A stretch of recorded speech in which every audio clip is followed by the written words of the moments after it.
দেখুন, দুরূদ পড়া অনেক ফুকাহায়ে কেরামের মতে জীবনে কমপক্ষে একবার অন্তত পড়াটা আবশ্যক, না পড়লে গুনাহগার হবে। যেহেতু আল্লাহ তাআলা কোরআনে কারিমে নির্দেশ করেছেন, ইয়া আইয়ুহাল্লাযীনা আমানু সাল্লু আলাইহি ওয়া সাল্লিমু তাসলিমা, এজন্য দুরূদ পাঠ করুন। দুরূদ পাঠ এটার জন্য সবচেয়ে উত্তম ভাষ্য, দুরূদের সবচেয়ে উত্তম ভার্সন হলো দুরূদ ইব্রাহিম। নবী করিম সাল্লাল্লাহু আলাইহি ওয়াসাল্লাম সাহাবীদেরকে এই দুরূদটাই শিখাইছেন। কেউ দুরূদ জানতে চাইলে তিনি এটাই তাকে শেখাতেন। একটু পড়তে বেশি সময় লাগে বড়, কিন্তু সওয়াব ওইরকম বেশি। আর সবচেয়ে সংক্ষিপ্ত দুরূদ হলো সাল্লাল্লাহু আলাইহি ওয়াসাল্লাম, এটা হলো সবচাইতে ছোট দুরূদ।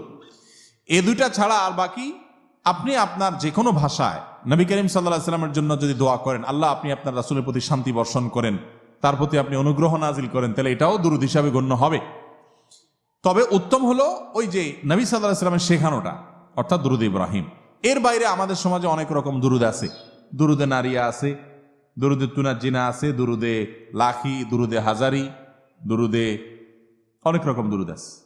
এই দুই দুরূদগুলোর কোনোটাই নবী করিম সাল্লাল্লাহু আলাইহি ওয়াসাল্লামের হাদিস দ্বারা প্রমাণিত। এই দুরূদগুলোর কথার মধ্যে যদি খারাপ কিছু না থাকে তাহলে আপনি পড়তে পারেন, সেটা জায়েজ, কিন্তু এটা পড়লে সওয়াব হবে বা অমুক উদ্দেশ্য হাসিল হবে, এতবার পড়লে এতবার নেকি হবে, এগুলো সব আমাদের বানানো। এগুলোর কোনো ভিত্তি কোরআন হাদিসে, এগুলো বিভিন্ন ওজিফার বইটইতে পাবেন, কিন্তু এগুলোর কোনো গ্রহণযোগ্য ভিত্তি নাই। বিদেশি দিকটা আমাদের খেয়াল রাখতে হবে ইনশাআল্লাহ।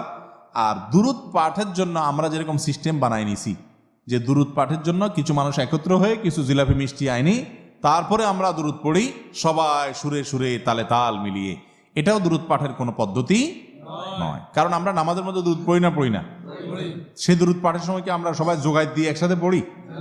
মিছিল করে করে পড়ি? দলে দলে পড়ি? কি করি? যার যারটা শেষে পড়ি। ঠিক একইভাবে নামাজের বাইরেও পড়বেন। নবী করিম সাল্লাল্লাহু আলাইহি ওয়াসাল্লাম কিংবা তার সাহাবীদের কেউই কিন্তু দলে দলে একসাথ হয়ে সবাই মিলে দুরূদ পড়ছেন আমাদের মতো এরকম আমরা যেরকম মিলাদে পড়ি, এরকম কোন পদ্ধতি সাহাবীদের মধ্যে ছিল, এরকম কোন জাল হাদিসও নেই, সহিহ হাদিসও পড়ার কথা কি বুঝাতে পারছি? অতএব দুরূদ পাঠের জন্য লোকজন ডেকে এনে এরকম মিলাদ মাহফিল করার শিক্ষা ইসলাম আমাদেরকে দেয় নাই। আমরা নবী করিম সাল্লাল্লাহু আলাইহি ওয়াসাল্লামের আলোচনার জন্য একত্র হতে পারি, সেটা ঠিক আছে, কিন্তু দুরূদের জন্য একত্র হওয়ার দরকার নাই। যার যারটা শেষে করবে। আবার সেটার জন্য নির্দিষ্ট ফরম্যাট ঠিক করে দুরূদ পড়তে পড়তে আবার হঠাৎ দাঁড়ায় যাওয়া, নবী এসে গেছেন মনে করা, এগুলো সবগুলো আমাদের বানানো। আল্লাহ আমাদেরকে বুঝার তৌফিক দান করুন। যে আমলটি করার বিশেষ কোনো পদ্ধতি শরীয়ত ঠিক করে দেয় নাই, সেটার জন্য নিজেরা কোনো বিশেষ পদ্ধতি বানিয়ে নিলে সেটা বেদাতে পরিগণিত হবে। দুরূদ আপনি দাঁড়ায়ও পড়তে পারেন, বসেও পড়তে পারেন।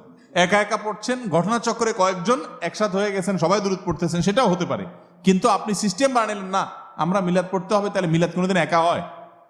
তাহলে এবার কিছু মানুষ লাগবে, সাথে কিছু জিলাপি লাগবে, আগরবাতি লাগবে, গোলাপ জল লাগবে, আর কিছু পয়সা লাগবে হুজুরের।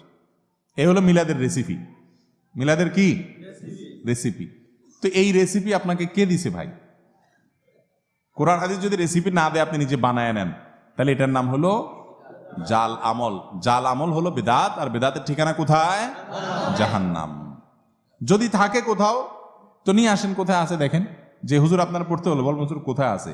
হাদিসের জোড়া তালি দিবেন না, জোড়া তালি বুঝুননি, এনতে একটা ওখান থেকে একটা নিয়ে তালি দিবেন না। দুরূদ নবী করিম সাল্লাল্লাহু আলাইহি ওয়াসাল্লামের যুগে সাহাবীরা পড়ছেন না পড়েন নাই? তো পড়লে ওনারা কিভাবে পড়ছেন এটা দেখলেই তো হয়। ওনারা যদি কোনো পদ্ধতি ঠিক না করেন, আর এরকম কোনো রেসিপি ঠিক না করেন, তো আপনাকে কে অধিকার দিস? আল্লাহ তাআলা আমাদেরকে সহিহ পদ্ধতিতে আমল করার তৌফিক দান।